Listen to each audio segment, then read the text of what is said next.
কাজগুলো তাড়াতাড়ি শেষ করে মাঝজনে করে ওষুধ কিনতে হবে।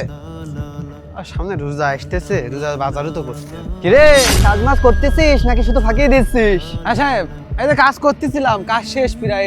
কলা গাছটা পরিষ্কার করলি, কাজ শেষ হয়ে যাচ্ছে। তোকার তো খালি কাজ ফাঁকি দিয়া। আচ্ছা শেষ কর, শেষ করে তে আয়। আচ্ছা সাহেব, ঠিক আছে। কাজ শেষ করে এসে তাই টাকা নিয়ে যাচ্ছে নে। যাই, তুই তাড়াতাড়ি কাজ শেষ করে সাহেবের বাড়ির দিকে যাচ্ছে হবে। হ্যাঁ তো ওদিকে কাজকর্ম কি শেষ হয়েছে?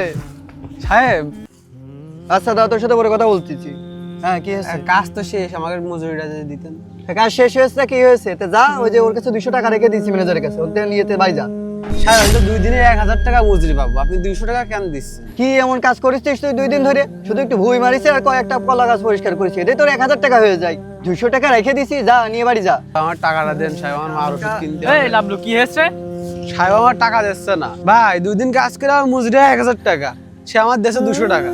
তাহলে আপনি কোন কেমনে হয়? ভাই তুমি টাকাটা ঠিক করে দিয়ে দাও, তুমি সাথে এরকম বেইমানি করো না। এত বেশি বেজিস কা তুই? তুই যা, তো তোর টাকাই দেবো না, যা সর। গরিব ফকিন্নি সবাই এসে কোনতে। হেই আবার কিডারে ফোন দিস? হ্যালো, হ্যাঁ কি হয়েছে? মা অসুস্থ, হসপিটালে ভর্তি? আচ্ছা রাখ রাখ, আমি এখন আসছি। তুই চিন্তা করিস না মনি, তোর টাকা আমি দেবানে। ওর টাকা যে তোর দিল না, মেরে দিল, ওই টাকা ওই ভেবেছিল যাবে ওর।